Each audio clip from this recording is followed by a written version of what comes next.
Yes, good afternoon students. तो बेटा हम लोग स्टार्ट करते हैं new chapter 5 coal and petroleum. तो जैसा कि बेटा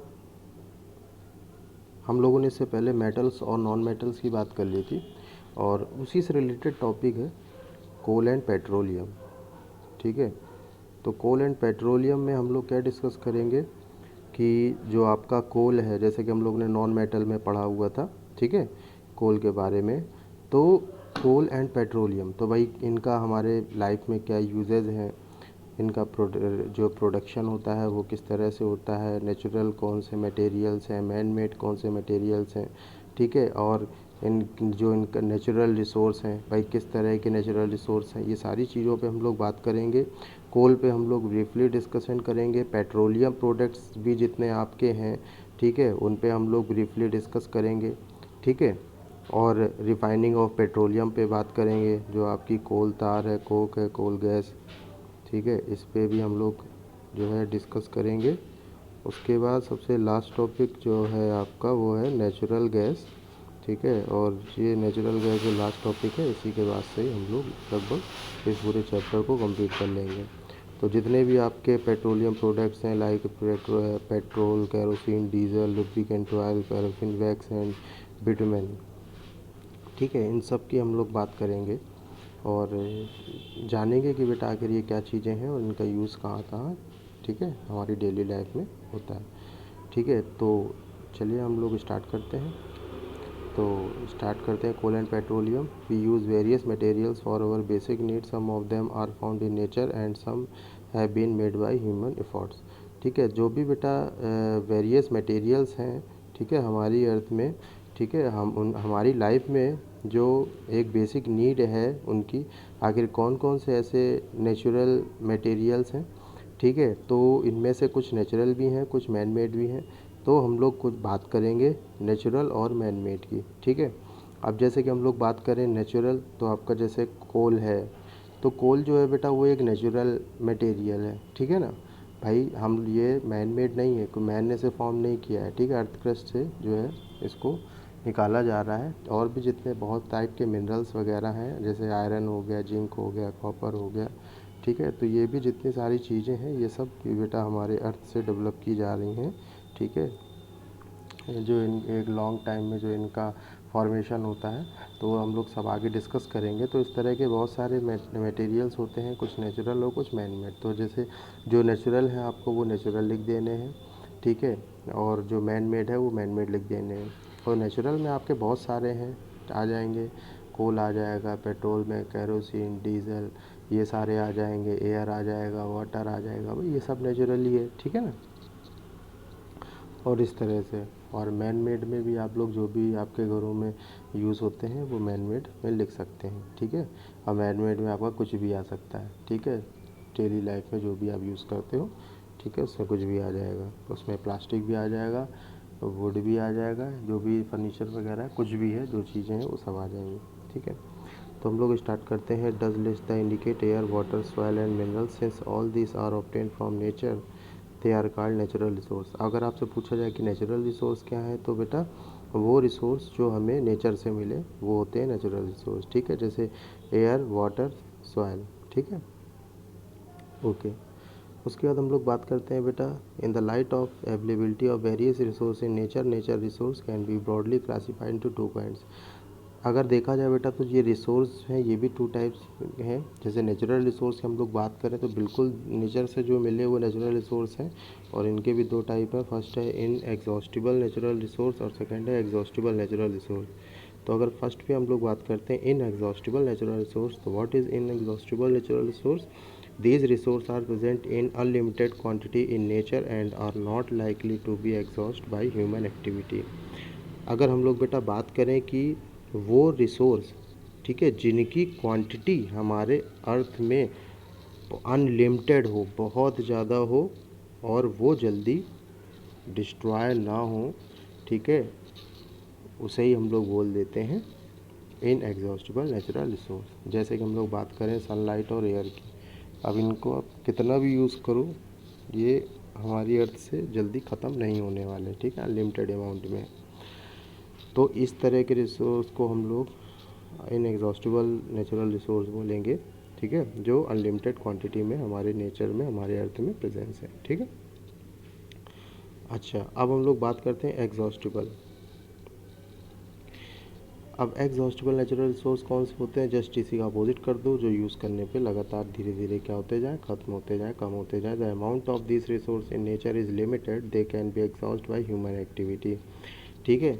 तो वो अमाउंट किसी रिसोर्स का जो लिमिटेड हो, ठीक है, हमारे अर्थ में, हमारे नेचर में जो लिमिटेड अमाउंट में कोई भी रिसोर्स प्रेजेंस हो, वो आपका एग्जॉस्टिबल नेचुरल रिसोर्स कहलाएगा। इसके एग्जांपल हो सकते हैं जैसे फॉरेस्ट हो गया, वाइल्ड लाइफ, मिनरल्स, कोल, पेट्रोलियम, नेचुरल गैस। अब जैसे कि फॉरेस्ट वगैरह हैं, अगर आप प्लांट वगैरह को कट करोगे तो उनको ग्रो करने में फिर से काफ़ी टाइम लगेगा और धीरे धीरे वो खत्म होते जाएंगे, कम होते जाएंगे। ऐसे ही वाइल्ड लाइफ है, मिनरल्स का भी सेम यही है। Mineral, coal and petroleum, natural gas, इन सब के फॉर्मेशन में बहुत ज़्यादा टाइम लगता है, ठीक है, मिलियंस ईयर लगते हैं इनके फॉर्मेशन में। इसलिए अगर आप इनको लगातार यूज़ करते रहोगे तो एक ना एक टाइम बाद ये क्या हो जाएंगे, ख़त्म हो जाएंगे, ठीक है। तो ये सारे सारे आपके एग्जॉस्टिबल नेचुरल रिसोर्स में आएंगे। तो समझ गए बेटा, इन एग्जॉस्टिबल में वो रिसोर्स आएंगे जो अनलिमिटेड अमाउंट में है और वो जल्दी ख़त्म नहीं होंगे, और एग्जॉस्टिबल में कौन आएगा, जो लिमिटेड अमाउंट में हो और यूज़ करते करते धीरे धीरे वो क्या होने लगे, कम होने लगे, और एक टाइम आने के बाद वो पूरी तरह से ख़त्म हो जाए, ठीक है बेटा। तो इस तरह से एक्टिविटी 5.2 में देखो दिया गया है, take some containers, fill the popcorn, peanuts roasted. अब देखो ये एक्टिविटी है, तो मैं इसको आपको अपनी लैंग्वेज में एकदम सिंपल वे में समझा देता हूँ कि जैसे कि हम लोग बात करते हैं कि हम लोगों ने 4 कंटेनर में, एक में हम लोगों ने टॉफ़ी रख ली है, ठीक है, एक कंटेनर में हम लोगों ने पीनट्स रख लिए हैं, एक कंटेनर में हमने जो है कोई ग्रीन वेजिटेबल्स रख ली है, ठीक है, और एक कंटेनर में हमने जेम्स रख लिए हैं, ठीक है, जेम्स, वो जो बच्चे बड़े पसंद करते हैं। तो बेटा आप सोचो, अब इन 4 जो है कंटेनर में कुछ 4 चीज़ें मैंने रखी हैं। अब आपको पता है जेम्स सब बच्चों को बड़ा पसंद है, ठीक, टॉफ़ी भी सब बच्चों को बहुत पसंद है, ओके, पीनट्स भी कुछ लोग खा लेंगे बिल्कुल, वो भी कई लोग को पसंद होगा, ग्रीन वेजिटेबल्स सबको पसंद नहीं होता।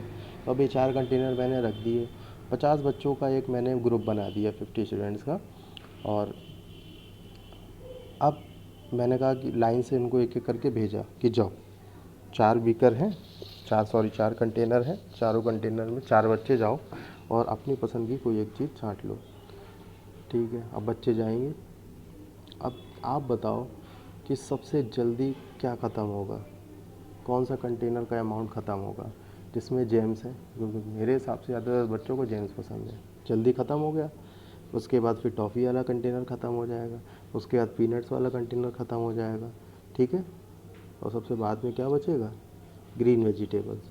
तो बस यही चीज़ कहने का मतलब है कि जिन रिसोर्स का हम लोग लगातार बहुत ज़्यादा अमाउंट में यूज़ करते हैं, वो रिसोर्स धीरे धीरे क्या हो जाता है, ख़त्म हो जाता है, ठीक है, और जिन रिसोर्स का यूज़ हम लोग कम अमाउंट में करते हैं, वो रिसोर्स काफ़ी लॉन्ग टाइम तक के लिए बना रहता है। तो इस एक्टिविटी का यही मतलब है, ठीक है, कि हम लोग पेट्रोल, डीजल, केरोसिन, इन सब का बहुत तेज़ी से यूज़ कर रहे हैं, और ये बेटा लिमिटेड अमाउंट में, जैसे कंटेनर में एक लिमिटेड ही तो था कंटेनर, है ना, तो ये लिमिटेड अमाउंट है, तो ये कभी भी ख़त्म हो सकता है। तो ये रिसोर्स लिमिटेड अमाउंट में कभी भी ख़त्म हो सकते हैं, ठीक है। तो इनका ये डिपेंड करता है कि आप उसका यूज़ कितना कर रहे हैं। तो ये सब एग्जॉस्टिबल नेचुरल रिसोर्स में आएगा, इसलिए एक एक्टिविटी दी गई थी इन दोनों एग्जाम्पल को समझाने के लिए। आई थिंक आप समझ गए होंगे, ओके, चलिएगा। उसके बाद हम लोग नेक्स्ट बात करते हैं, ये पूरा जो बेटा दिया गया है ये सब इसी का है। In this chapter we will learn about some exhaustible natural resource like coal, petroleum and natural gas. तो जितने भी नाम पढ़ रहे हैं नेचुरल रिसोर्स के, एग्जॉस्टिबल नेचुरल रिसोर्स के जो लिमिटेड अमाउंट में है, like coal, petroleum and natural gas, there were found from the dead remains of living organism, ठीक है।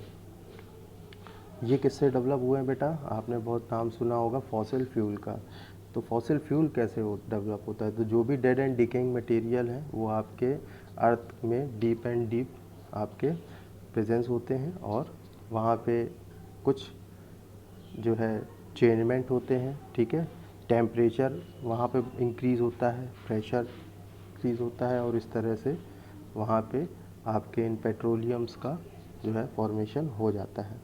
तो ये किसकी वजह से हो पाता है? फॉसिल फ्यूल की वजह से। तो जो भी डेड एंड डिकेइंग मटेरियल आपके अर्थ में बेस में काफ़ी डीप में जो है प्रेजेंस हैं, वही कन्वर्ट हो जाते हैं एक लॉन्ग टाइम में फॉसिल फ्यूल में, और यही फॉसिल फ्यूल आपका ये कोल, पेट्रोल, ये सब कहलाता है। ठीक है, तो याद कर लिए, अंडरलाइन लगा लीजिएगा। These were formed from the dead remains of living organism fossils, so these are known as fossil fuels. ठीक है, कि जो भी डेड एंड डिकेइंग, जो भी लिविंग ऑर्गेनिज्म थे, ठीक है, वो डेड एंड डिकेइंग मटेरियल से जो डेवलप हुआ, ठीक है, फॉसिल में कन्वर्ट हुआ, वही आपका कहलाता है फॉसिल फ्यूल। अब नेक्स्ट हम लोग जो बात करेंगे वो करेंगे कोल पे। तो सबसे पहले कोल के बारे में समझते हैं बेटा। आपने सबने कोल देखा होगा, ये दो वैरायटी के आते हैं। एक तो होता है वुड वाला, तो काफ़ी लाइट वेटेड होता है, ठीक है, वुड को हम लोग बर्न कर देते हैं, उसके बाद जो बचा हुआ पार्ट होता है वही आपका कोल होता है।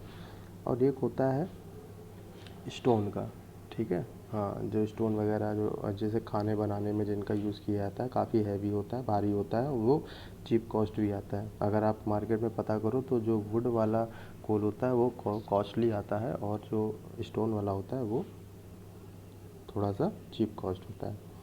तो दोनों में बेस्ट कौन होता है? तो स्टोन वाला बेस्ट होता है, क्योंकि इसमें अलॉट ऑफ हीट रिलीज़ होती है, इसका कैलोरीफिक वैल्यू भी बहुत ज़्यादा होती है, और जो है एक लॉन्ग काफ़ी टाइम के लिए जो है ये अपनी एनर्जी का लॉस करता रहता है। ठीक है, यानी जल्दी बुझता नहीं। तो हम लोग बात करते हैं, कोल ब्लैक इन कलर होता है, ठीक है, और स्मेल भी इसकी बहुत अजीब होती है। यू हैव सीन कोल और heard about it is hard a stone and is black in colour. Okay, समझ गए।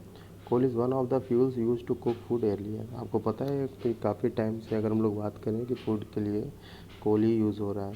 It was use in railway engine to produce steam to run the engine. आपको पता है कि जब हमारे जो रेल इंजन थे वो स्टीम से जो मूव करते थे, तो वो स्टीम भी डेवलप किसको बंद करके की जाती थी?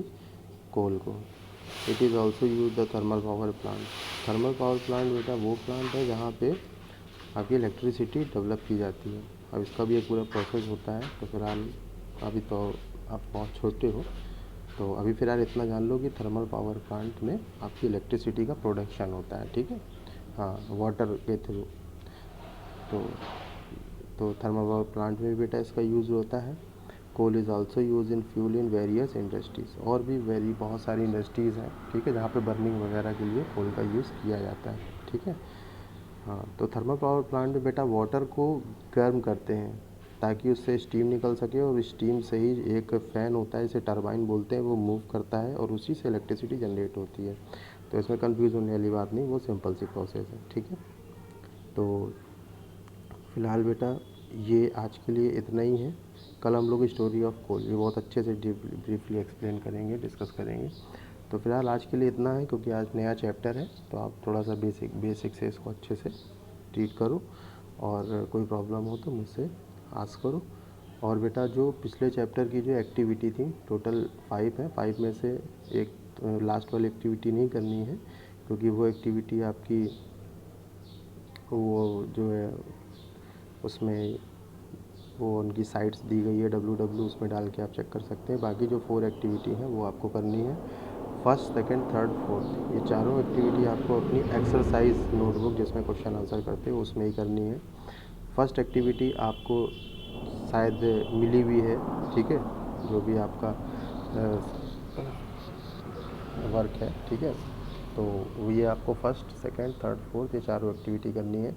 तो पहली एक्टिविटी में जो मेटल और नॉन मेटल है, तो इसमें बेटा एक काम करिएगा, एक तरफ मेटल एक तरफ नॉन मेटल, बीच में पेज को डिवाइड कर दीजिएगा। सबसे पहले इनकी फिज़िकल प्रॉपर्टी लिख दीजिएगा, नहीं, सबसे पहले आप एग्जांपल पहले फिज़िकल प्रॉपर्टी लिखिएगा और उसके नीचे 4 एग्जांपल लिख दीजिएगा। ठीक है, और उस फिर हेडिंग डालिएगा केमिकल प्रॉपर्टी। फिर केमिकल प्रॉपर्टी में आप कोई 2-2 3-3 रिएक्शन लिख देंगे, आपकी बुक में भी ऑलरेडी दी है, उनसे हिंट ले सकते हैं, और आप लोग नेट का भी हेल्प ले सकते हैं। ठीक है, जिन बच्चों को अगर कोई प्रॉब्लम है नेट की हेल्प ले सकते हैं। बाकी अगर रिएक्शन में कोई प्रॉब्लम है, नहीं समझ में आ रही है, तो आप मुझसे आस्क कर सकते हैं। ठीक है, और समर असाइनमेंट में भी शायद फर्स्ट क्वेश्चन में आपको ये दिया गया है, ठीक है।